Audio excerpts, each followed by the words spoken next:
እኔ ወንድማችሁ የሆንሁ ከናንተም ጋር አብሬ መከራውንና መንግሥቱን የኢየሱስ ክርስቶስንም ትዕግሥት የምካፈል ዮሐንስ ስለ እግዚአብሔር ቃልና ስለ ኢየሱስ ምስክር ፍጥሞ በምትባል ደሴት ነበርሁ።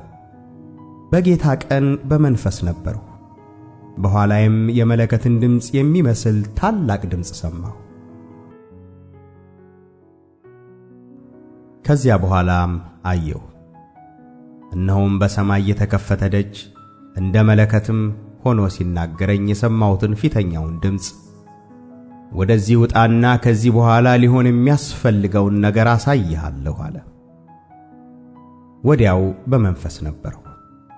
እነሆም ዙፋን በሰማይ ቆሟል፣ በዙፋኑም ላይ ተቀማጭ ነበረ። ተቀምጦም የነበረው በመልኩ የኢያስጲድንና የሰርዲኖን ዕንቁ ይመስል ነበር። በመልኩም መረግድን የመሰለ ቀስተ ደመና በዙፋኑ ዙሪያ ነበረ። በዙፋኑ ዙሪያም 24 ዙፋኖች ነበሩ። በዙፋኖቹም ላይ ነጭ ልብስ ለብሰው በራሳቸውም የወርቅ አክሊል ደፍተው 24 ሽማግሌዎች ተቀምጠው ነበር። ከዙፋኑም መብረቅና ድምፅ ነጎድጓድም ይወጣል። በዙፋኑም ፊት 7 የእሳት መብራቶች ይበሩ ነበር።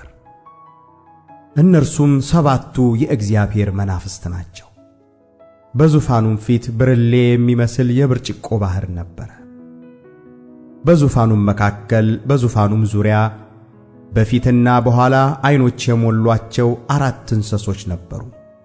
ፊተኛውም እንስሳ አንበሳን ይመስላል፣ ሁለተኛውም እንስሳ ጥጃን ይመስላል፣ ሦስተኛውም እንስሳ እንደ ሰው ፊት ነበረው፣ አራተኛውም እንስሳ የሚበረውን ንስር ይመስላል።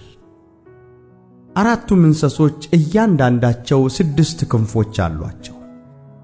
በዙሪያቸውና በውስጣቸውም ዓይኖች ሞልተውባቸዋል።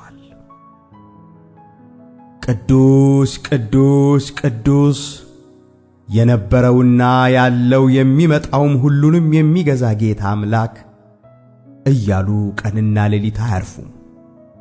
እንስሶቹም በዙፋኑ ላይ ለተቀመጠው ከዘላለምም እስከ ዘላለም በሕይወት ለሚኖረው ለእርሱ ክብርና ውዳሴ ምስጋናም በሰጡት ጊዜ 24ቱ ሽማግሌዎች በዙፋኑ ላይ በተቀመጠው ፊት ወድቀው ከዘላለም እስከ ዘላለም በሕይወት ለሚኖረው እየሰገዱ ጌታችንና አምላካችን ሆይ አንተ ሁሉን ፈጥረሃልና ስለ ፈቃድህም ሆነዋልና ተፈጥረውማልና ክብር፣ ውዳሴ፣ ኃይልም ልትቀበል ይገባሃል እያሉ በዙፋኑ ፊት አክሊላቸውን ያኖራሉ።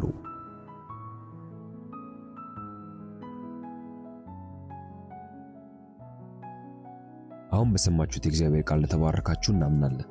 ቀጣይ ዕለታዊ የእግዚአብሔር ቃል መልእክት ወደ እናንተ እንዲደርስ ሰብስክራይብ ያድርጉ።